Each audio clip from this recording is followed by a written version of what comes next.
Ingat, manis itu hanya ada di ilusi. Tanpa manis Anda bisa hidup kok. Jangan lupakan, ada pergerakan matahari loh. Matahari bergerak loh. Utara ke selatan, selatan ke utara di bulan-bulan tertentu. Apa itu? Pelajari. Kok bisa numbuh di taman saya?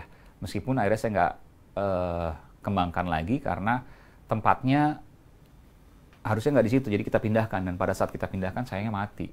Ya udahlah, bukan rezeki saya. Saudara, sinyal pindah ibu kota semakin sering diungkap Presiden. Provinsi Kalimantan Timur, rencana balapan ibu kota. Aiman Wicaksono, eksklusif hanya di podcast Aiman. Saya Aiman, saya ajak Anda di eksklusif dalam episode.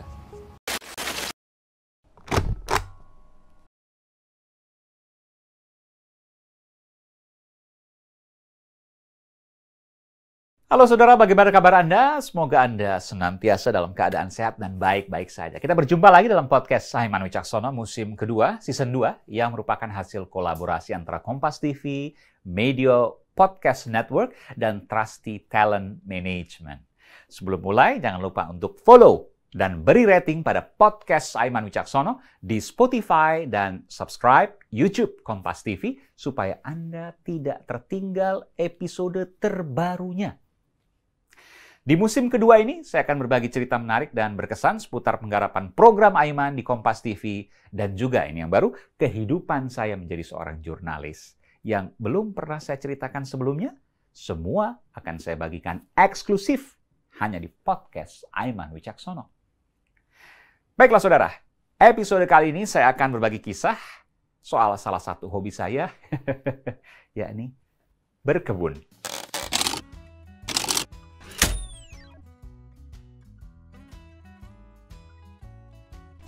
Iya dong, kan gerak, kena matahari lagi. Terus ngelihat dari yang sebelumnya bukan apa-apa, lalu kemudian tumbuh menjadi bunga yang indah. Wah, manis banget ya. Tapi nggak mesti bunga, karena banyak juga buah yang bisa saya manfaatkan. Saya punya jeruk-jeruk di rumah saya. Misalnya ada jeruk dari jeruk purut, jeruk nipis, jeruk lemon, dan jeruk limau. Banyak ya, jeruk semua tuh ada. Dan saya baru tahu juga, oh ternyata fungsinya ini.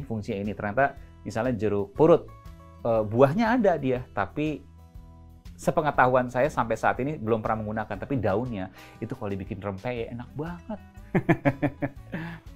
Dan saudara, berkebun adalah salah satu hobi yang membuat saya menjadi rileks. Menjadi merasa bahwa kita ini hidup di tengah-tengah alam yang harus kita syukuri atas nikmat Tuhan. Karena kalau kita bisa berbagi dengan tanaman, dengan tumbuhan, apalagi dengan manusia, ini mengasah sensitivitas kita terhadap sesama makhluk Tuhan. Dengan aktivitas hobi berkebun itu, saya bisa juga bagian ini ya, melepas penat pekerjaan dan kembali lagi-lagi menyatu dengan alam. Karena dulunya sering naik gunung. Tapi bukan pecinta alam sih, bukan kelompok pecinta alam maksud saya, cuma ya kita ikut, kita naik, kita jalan, kita nikmati. Dan kalau di gunung kan tuh banyak ya yang kita nggak tahu dan kita lihat luar biasa ya. Tanaman, bahkan mungkin binatang-binatang, siamang dan lain sebagainya. Kita nggak pernah lihat tuh kalau di bawah.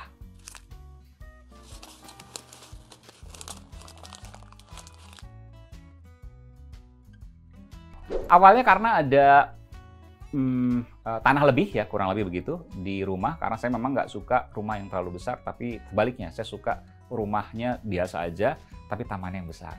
Nah, taman besar sayang kalau nggak dimanfaatkan. Akhirnya pertama kali saya mulai dengan tanaman-tanaman hias, tapi lama-lama tanaman hias iya sih bagus, tapi cuma di mata doang.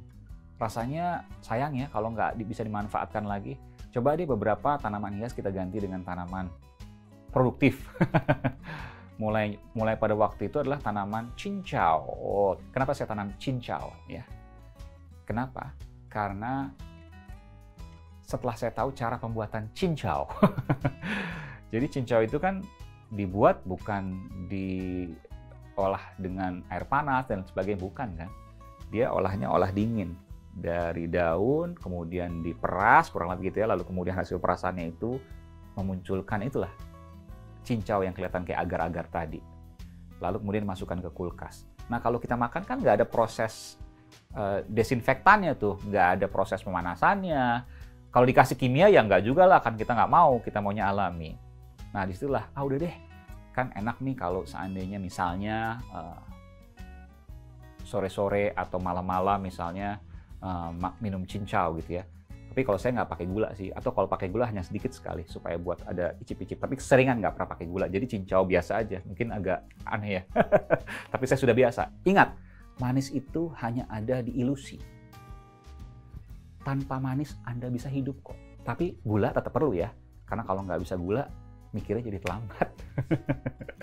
Oke, tapi jangan boleh kebanyakan, jangan. Karena gula itu pasti banyak, makanan kita pasti mengandung gula. Nasi gula, yang lain-lain pasti gula. Ngopi kan? Udah ngopi belum? Pasti gula. Jarang orang ngopi nggak pakai gula, walaupun pakai gula mungkin sedikit. Nah, jadi itu, cincau pertama. Lama-lama cincau, lalu kemudian bisa, lalu kemudian bikin sendiri, seneng tuh. Dulu belum ada medsos sih. Medsosnya ada tapi belum terlalu booming lah. Kalau sekarang mungkin saya udah videokan. Nanti saya akan videokan cincau. Sirih merah dan cincau. Ini sirih merah dan cincau. Ini jadi tanaman merambat. Jadi, nah dari situ kemudian berkembang menjadi jeruk dan lain sebagainya.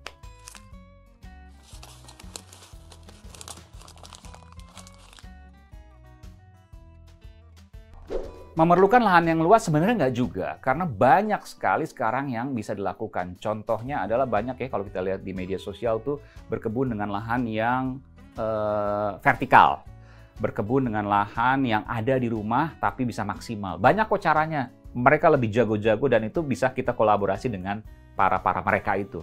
Jadi nggak usah khawatir kalau saya nggak punya lahan nih, saya cuma punya misalnya dinding rumah, itu bisa kok. Yang perlu diperhatikan adalah matahari masuk nggak? Itu yang paling penting. Kalau matahari masuk dan cukup dari pagi sampai sore, dan ada pergerakan matahari ya, mungkin di bulan apa, itu gimana?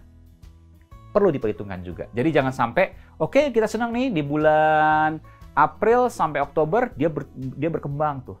Tapi Oktober sampai April, rontok semua karena nggak ada matahari. Perlu diperhatikan.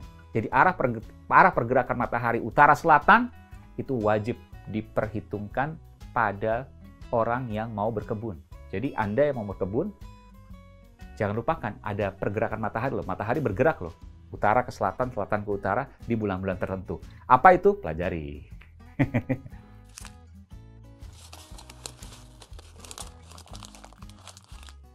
Kebetulan anak saya tadinya nggak mau ikut-ikutan, tapi lama-lama setelah saya coba untuk ajak ya, dan contoh misalnya tadi cincau ya, dia cobain cincaunya, lalu dia kemudian bertanya, ini enak, gimana? Oh ternyata dari daun kita, dari taman kita, lalu dia tertarik dari situ.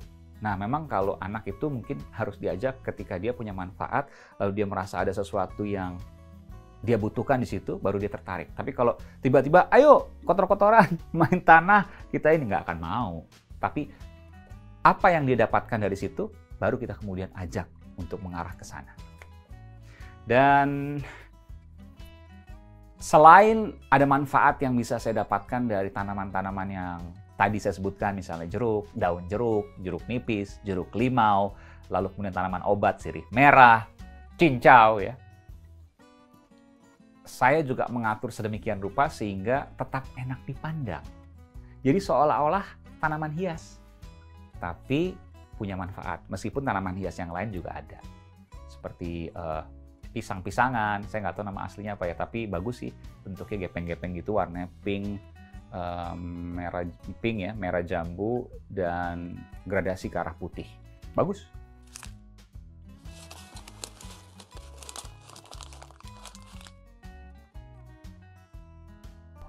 Saya kan senang buah, saya makan buah. Makan buah secukupnya tentu, karena buah tuh ada gulanya juga yang tinggi, jadi nggak boleh terlalu banyak juga, meskipun juga jangan kurang, harus pas. Nah, biji-biji dari buah itu biasanya saya simpan. Lalu ketika ada tanah kosong, saya suka sebar tuh. Entah di mana. Ya soal numbuh atau tidak belakangan, tapi beberapa kali itu saya lakukan sejak tahun 2015, 2016, kurang lebih seperti itu. Dan beberapa kali saya temukan, ternyata numbuh. numbuhnya apa saya belum tahu tuh. Waktu itu 1 meter, 2 meter. Tapi yang jelas ada tanah kosong saya lempar, tanah kosong saya lempar, tanah kosong saya lempar. Tentu bukan tanah orang ya. Nanti kalau tanah orang bingung. Misalnya kan sering juga jalan-jalan ke perkampungan, ke daerah-daerah tertentu yang memang tanahnya itu diisi dengan alang-alang. Nggak tahu tanah siapa ya. Dan udah kita lempar sana. Dan beberapa waktu banyak juga yang numbuh. Bahkan ketika saya makan buah misalnya jeruk dari mandarin misalnya, saya kaget juga kok bisa numbuh di taman saya. Meskipun akhirnya saya nggak kembangkan lagi karena tempatnya harusnya nggak di situ, jadi kita pindahkan. Dan pada saat kita pindahkan sayangnya mati. Ya udahlah, bukan rezeki saya. Tapi intinya bisa kok satu waktu tuh buah yang kita makan itu numbuh. Banyak, semangka, jeruk, bahkan beberapa buah yang saya nggak tahu nih pohon apa ya saya lihat.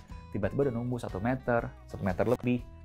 Baru setelah agak gede, oh ngeliat daunnya, oh kita potret gitu ya. Lalu kita coba cari-cari googling, oh ini buah ini ternyata, oh ini buah ini ternyata. Baru ketahuan belakangan.